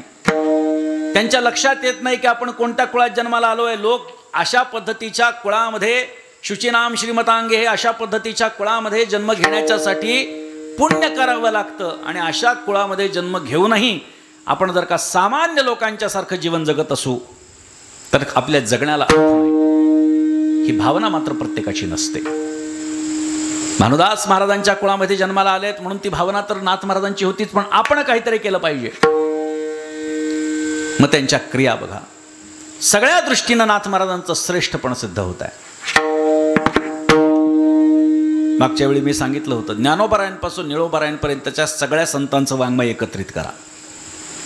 50% अधिक वाङ्मय याच्यातलं एकट्या एकनाथ महाराजांचं आहे आणि बाकीच्या 50% सगळे संत आहेत. इथेही राजेपण सिद्ध केलं. ज्याच्याकडे कोणत्याही प्रकारची महत्ता आहे तो त्या त्या क्षेत्रातला राजा आहे. हल्ली असताना आपण सोशल मीडियावर पाहतो मैत्रीच्या दुनियेतला राजा.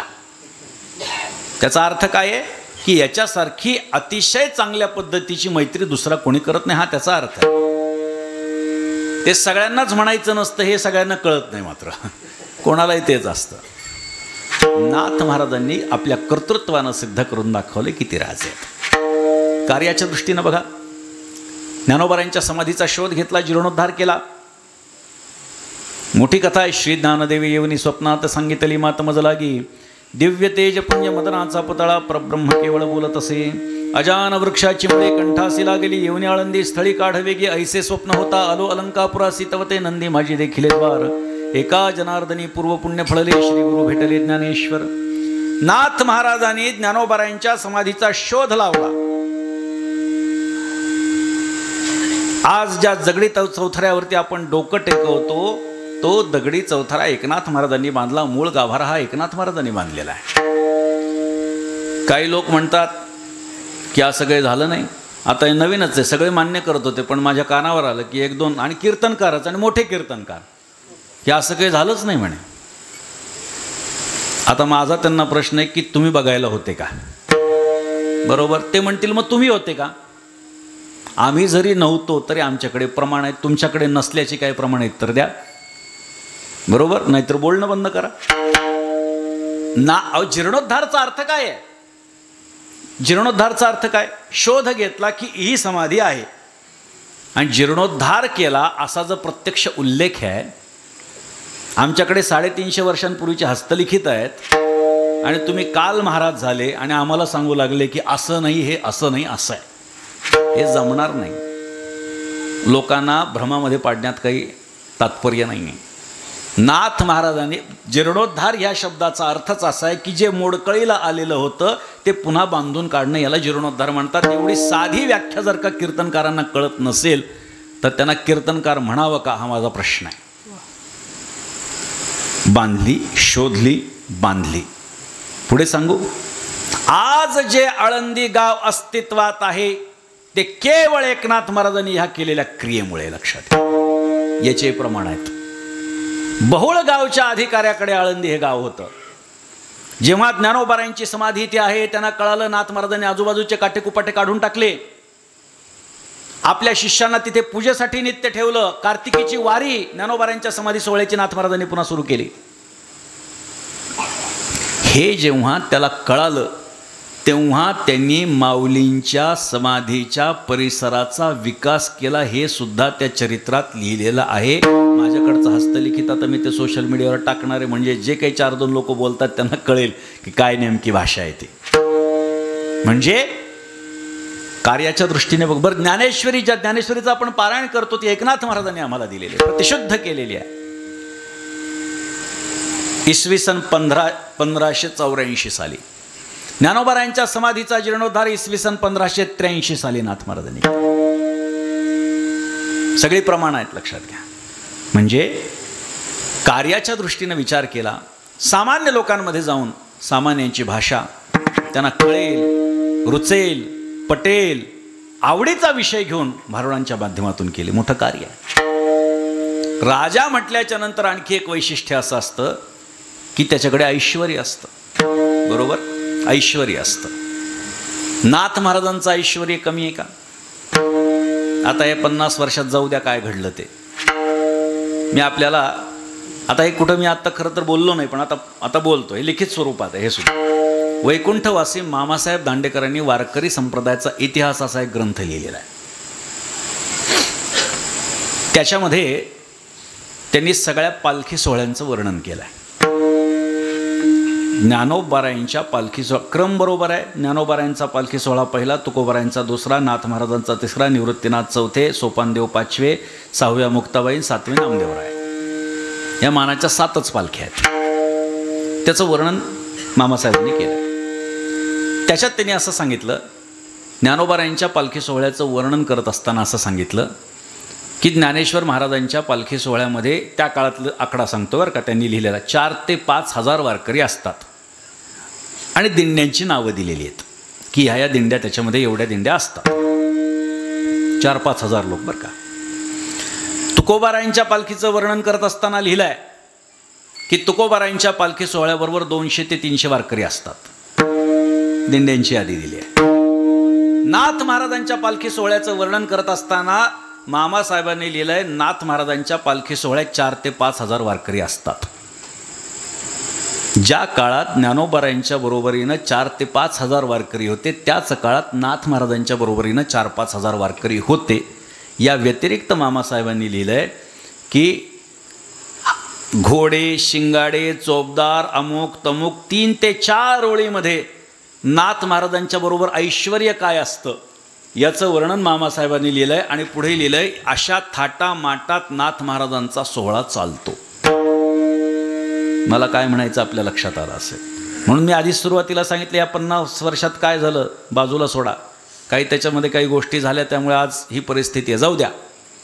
परंतु 50 वर्षांपूर्वी नाथ महाराजांचं ऐश्वर्य काय होतं पालखीचं, तर ज्ञानोबारायांच्या बरोबरीनं सोहळा होता आणि ज्ञानोबारायांच्या दिंड्यांची नावं दिली आहेत, पण नाथ महाराजांचं ऐश्वर्य काय होतं याची यादी मामासाहेबांनी दिलेली आहे.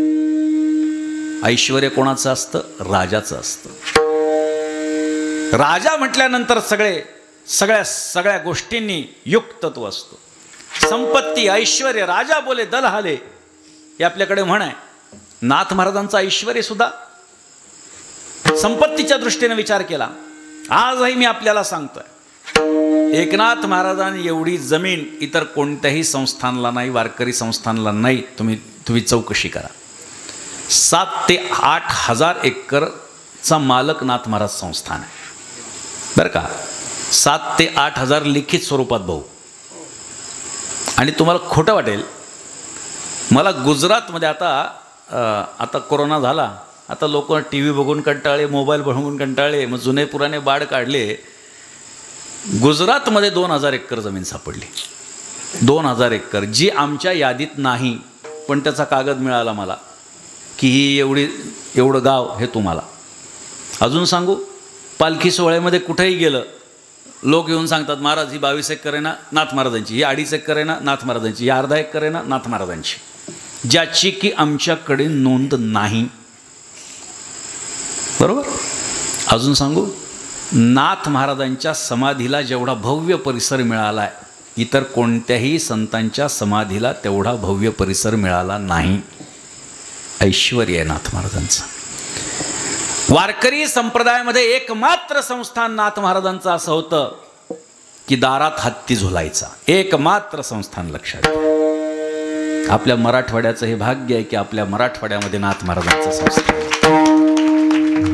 हे ऐश्वर्य. म्हणजे मला हे सांगायचं काय, म्हणजे आपल्या पूर्वजांची स्तुती करणारा मूर्ख असतो असं म्हटलंय रामदास स्वामीने. तुम्ही मला त्या दृष्टीनं बघायचं असेल तर बघा, मी तशा पद्धतीनं मूर्ख म्हणायलाही म्हणून घ्यायला तयार आहे, पण मला नाथ महाराजांचं ऐश्वर्य सांगायचं. फक्त माझे पूर्वज मोठे होते म्हणून मी मोठा तुम्ही समजा, मला काही देणं घेणं नाही. नाथ महाराजांच्या कृपेने जेवढी अवस्था आहे तेवढे आहे, मान्य आहे. ऐश्वर्य म्हणजे काय, नाथ महाराजांच्याकडे बघा म्हणजे आपल्याला कळेल. म्हणजे सगळ्या संतांमध्ये सर्व दृष्टीनं जर का स्वयंपूर्ण असे कोणते संत असतील, एकनाथ महाराज. म्हणून सकळ संतांचा हा राजा स्वामी एकनाथ माझा. आता हे माझा म्हणणं हे सुद्धा परमार्थाच्या दृष्टीनं थोडंसं चुकीचं वाटतं. मी आणि माझेपण विसरले जयाचे अंतःकरण पार्था, तो संन्याशी जाणं निरंतर ज्ञानोबराय सांगतात. मी आणि माझेपणा ज्यांच्या जीवनातून निघून गेला तो खरा संन्याशी आहे. नाहीतर वरी भगवा झाला नामे अंतरीवश केला कामे, त्याला म्हणू नये साधू जग विटंबना बाधू. फक्त भगवे वस्त्र धारण केले म्हणजे कोणी साधू संत होत नाही. तुकोबाराय तर सांगतात, भगवे तरी श्वान सहज वेश त्याचा. पुत्र सुद्धा भगवा असतं, मग तुम्ही काय त्याला साधू म्हणणार का? तुकोबाराय म्हणतात. म्हणजे वस्त्रावरती एखाद्याची अवस्था अवलंबून नसते. मग मी आणि माझेपणा ज्याच्यातून निघून गेला त्याला काय म्हणायचं? संन्याशी म्हणायचं. संन्याशी म्हणजे वैरागी समजा, म्हणजे जीवनापासून अलिप्त झालेला, स्वतःच्या जीवनाकडे साक्षी भावानं पाहतोय, त्याला तुम्ही म्हणा. मग अशा पद्धतीचा जो संन्याशी तो मी आणि माझं असं म्हणत नसतो. तुम्ही कोण आहेत? मी अमुक आहे असं ते कधी म्हणत नसतात बरं का. मोठे माणसं बघा, या देहाला अमुक म्हणतात अशी त्यांची भाषा असते. हे माझं ते माझं हा तर भावच नाही. सामान्य लोकांची भाषा आहे. एका सुभाषितकारांनी एका मेंढीचा आवाज लक्षात घेतला आणि त्याप्रमाणे एक श्लोकाची रचना केली.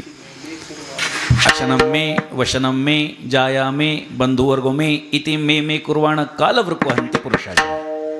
मे म्हणजे संस्कृतमध्ये माझं, मे म्हणजे माझं. आसनं मे, मे हा शब्द त्या मेंढीचा. आसन माझं, वसन माझं म्हणजे बसायची जागा माझी, कपडे माझे, बायको माझे, मुलं माझी, संपत्ती माझी, असं जो मे मे करतो काळ रूपी लांडगा त्याला खाऊन टाकतो. ही सुभाषितकाराची भाषा आहे. मग तरीसुद्धा माझा माझा हा जो शब्द आहे आपण बघितलं ज्ञानोबा यांच्या संबंधाने नाथ महाराजांनी सुद्धा वापरला. ज्ञानोबा माझा. मग हे जे माझेपण आहे हे अतीव प्रेमातून आलेलं आहे, अतीव श्रद्धेतून, अतीव निष्ठेतून आलेला आहे. आणि म्हणून निळोबाराय सांगतात, सकळ संतांचा हा राजा स्वामी एकनाथ माझा. त्यांच्या दर्शनाचं फल काय? अभंगाच्या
ज्यांचे घेताची दर्शन पुन्हा नाही जन्म मरण, ज्यांचं दर्शन घेतल्याच्या नंतर पुन्हा जन्म मरणाच्या चक्रात अडकायला लागत नाही असे नाथ महाराज आहेत. ज्यांचे घेताची दर्शन, पैठणची वारी केली पाहिजे, महिन्याची वारी केली पाहिजे, शक्य नसेल प्रतिषष्ठीची वारी केली पाहिजे. मी आपल्याला सांगितलं, निळा म्हणे जया घडे तेथील वारी, तया पुण्यासही न वर्णवे.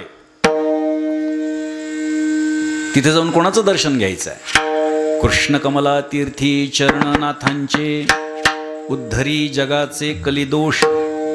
नाथ महाराजांचे चरण कृष्ण कमला तीर्थावरती, तिथे 32 तीर्थ आहेत पैठणमध्ये. त्याच्यातले 17 तीर्थ हे धरणामध्ये गेलेत आणि बाकीचे तीर्थ शिल्लक आहेत. त्यापैकी नाथ महाराजांच्या समाधीजवळ 2 तीर्थ आहेत. एक लक्ष्मी तीर्थ आहे आणि दुसरं कृष्ण कमल तीर्थ आहे. लक्ष्मी तीर्थावरती एकनाथ महाराजांनी शेवटचं कीर्तन केलेलं आहे आणि कृष्ण कमला तीर्थावरती त्यांची समाधी आहे. कृष्ण कमला तीर्थी चरणनाथांचे, उद्धरी जगाचे कलिदोष, ज्यांचे घेताची दर्शन. नाथ महाराजांचं दर्शन घेतल्यानंतर काय होतं? पुन्हा नाही जन्म मरण, जन्म मरणाच्या चक्रात अडकावं लागत नाही. महिन्याची वारी करा नाही तर नाथषष्ठीची करा. कविवर्य मोरोपंतांनी फार सुंदर वर्णन केलं आहे. जो एकदा पैठणा सजाय षष्ठी, तो जीवनी कधी न होय कष्टी. जो पैठणला एकदा षष्ठीसाठी जातो, जीवनात त्याच्या कष्ट शिल्लक राहत नाहीत. हे फल नाथ महाराजांच्या दर्शनात सांगितलेलं आहे. आणि म्हणून ज्यांचे घेताची दर्शन पुन्हा नाही जन्म मरण, ज्यांचे वाचिता भागवत प्राणी होतो जीवनमुक्त. मी आपल्याला सांगितलं, भगवान श्रीकृष्णानं 2 शिष्य केले, त्यापैकी उद्धवाला केलेला उपदेश म्हणजे 11 स्कंदावरची टीका, ज्याला एकनाथी भागवत आपण म्हणतो. नाथ महाराजांनी लिहिले. असं जे भागवत आहे ते भागवत वाचल्यानंतर काय होतं? पुन्हा नाही जन्म मरण. तुकोबारायांनी एकनाथी भागवताची 108 पारायणं भंडारा डोंगरावरती केलेली आहेत. त्यामुळे नाथ भागवताचा प्रचंड प्रभाव हा तुकोबारायांच्या भाषेवर, नाथ महाराजांच्या अभंगाचा आणि एकनाथी भागवताचा प्रचंड प्रभाव हा तुकोबारायांच्या वाङ्मयावर आपल्याला पाहायला सापडतो. अशा पद्धतीचं जे भागवत आहे ते भागवताची सुरुवातीचे 5 अध्याय हे पैठणमध्ये झाले, ज्याला पंचाध्यायी म्हणतो, आणि राहिलेले 26 अध्याय हे काशी क्षेत्रात पूर्ण झाले. आपल्या मराठी भाषेतला ग्रंथ काशीसारख्या संस्कृत प्रधान शहरामध्ये 7 दिवस आणि 7 रात्र हत्तीवरून त्याची मिरवणूक होत होती. हा एकमात्र ग्रंथ आहे. विठ्ठल विठ्ठल.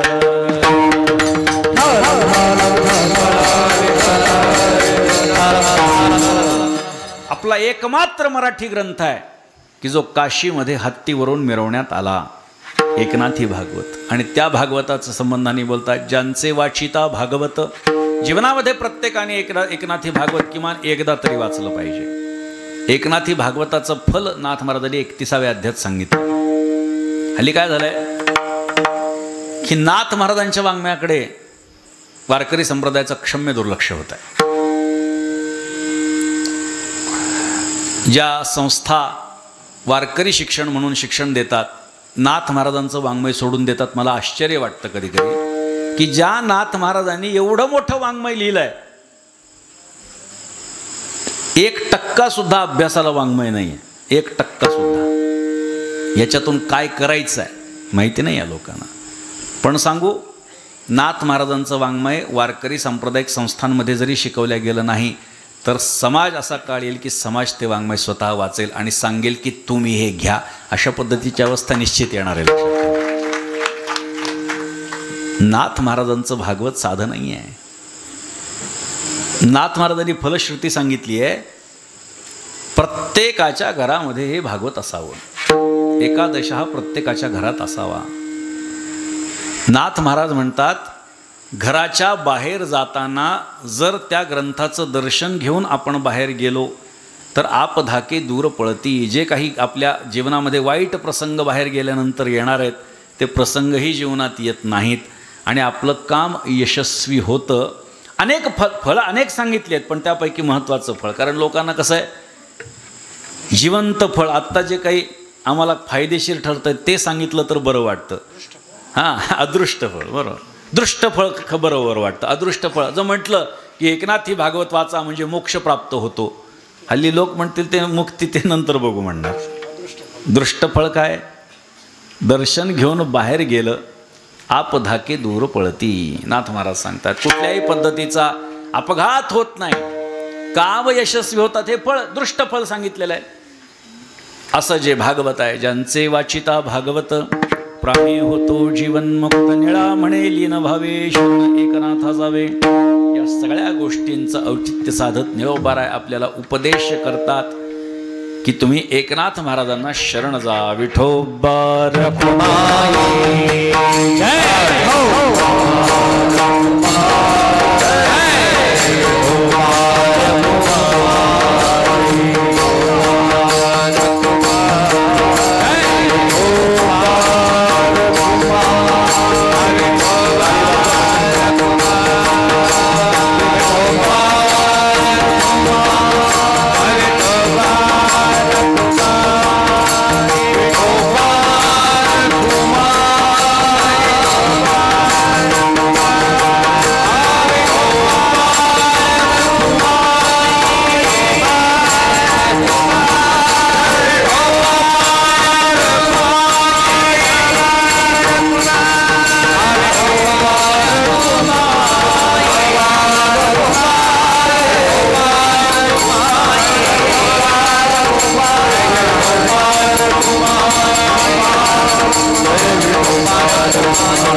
संतांचा हा राजा स्वामी एकनाथ माझा, ज्यांचे गीताची दर्शन पुन्हा नाही जन्म मरण.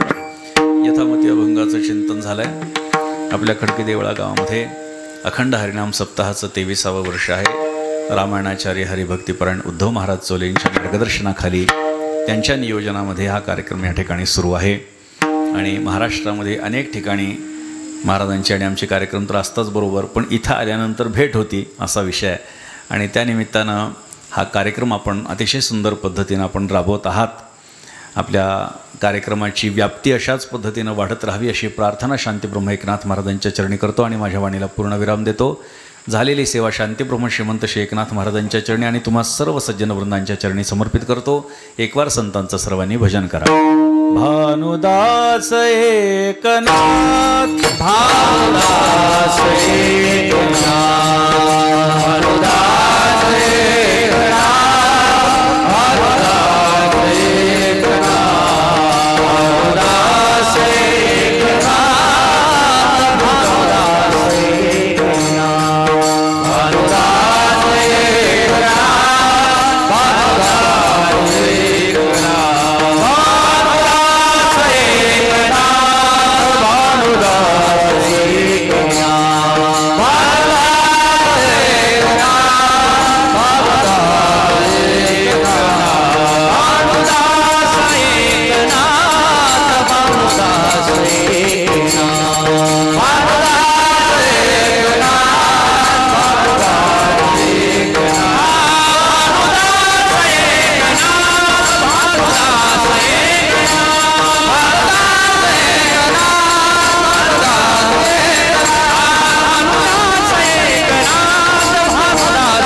शरण एकनाथा पायी माता देविला नाना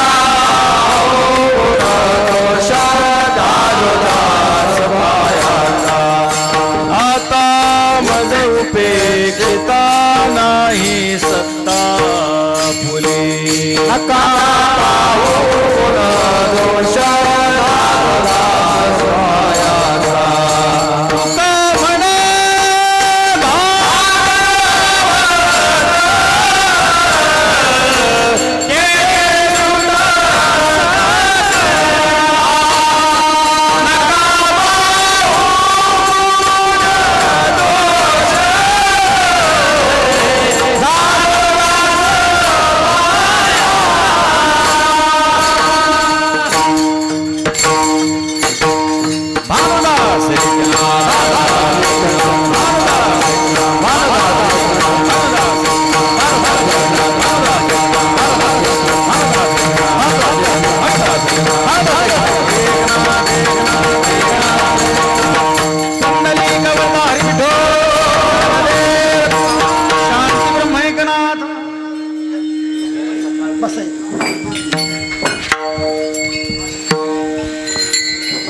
ऐका हिको कमी करायच्यातला बसा बसा बसा बाबा खाली बसा ओ खाली बसा उजळले भाग्य आता अवघी चिंता वारली संत दर्शनी हा लाभ पद्मनाभ जोडला. आपण गेल्या वर्षी महाराजांना निमंत्रण दिलं आणि महाराजांचा माझा कसा परिचय हे गेल्या वर्षीही तुम्हाला सांगितलं. नाथ महाराजाच्या दिंडीमध्ये जाण्याचा योग माझ्या जीवनात प्राप्त झाला आणि महाराजांच्या सोबत आम्ही फुगड्या खेळायचो. मी गावरान पद्धतीनं भाऊ मृदंग वाजवायचो. हो इकडंच उभा राहा बरं घ्या दर्शन. आणि ते चैतन्य महाराजाच्या चेहऱ्यावर लहानपणापासून ते माझ्या डोक्यातच होतं. पण आता ती मूर्ती कुठं सापडल भेटन कशी हा ध्यास होता. पण भाग्य लागतो महाराज हे असं घडून येण्यासाठी भाग्य लागतं. महाराजांना मी मग गेल्या वर्षी फोन केला आणि मग फाट्यापासून इथपर्यंत मिरवणूक काढीत अगदी मजाच आणलं. पण आज तसं करता आलं नाही. थोडं माझी रामकथा त्या रामेश्वरला मी बेजार झालो. रात बी त्याच्यात दिवस बी त्याच्यात. महाराजाला म्हणलं आज काय रथ लावता येत नाही मला फोनवरच म्हणलं. असं महाराजांनी तुम्हाला कसं वाटतंय चेहरा पाहिला तरी महाराज आपल्यावर कृपा झाली असं समजा. आणि तुम्हाला महत्त्वाचं सांगतो महाराजांनी आत्ता सांगितलं की महाराष्ट्रामध्ये वारकरी शिक्षण संस्थेमध्ये मनावर तेवढं नाथ महाराजांचं वर्णन करता येत नाही. मी असं म्हणतो बाबा तुम्हाला हे कुठं हुकचूक होतंय म्हणूनच तुम्ही एकनाथ महाराजाच्या रूपाने अवतीर्ण झालात. आता आमच्या डोंगरामध्ये कशाला तुम्ही येत होतात पण प्रत्यक्षात उद्धवाला भेटायला नाथ महाराज आले असं म्हणलं तर मला काही वावगं वाटत नाही. आणि म्हणून तुमच्या वाटचालीवर चालण्याचा आम्ही प्रयत्न निश्चित करू. आम्ही कधीही तुम्हाला विसरणार नाही. संपूर्ण गाव आमचं नाथसृष्टीला येतं आहे पण इथून दिंडी नाही. मला बाबांनी गेल्या वर्षी सांगितलं तुम्ही दिंडी काढा लागेल ती तुमची व्यवस्था करतो. मी एकाच दिंडीत बेजार आहे या पंढरपूरच्या त्याच्यामुळे आता जरा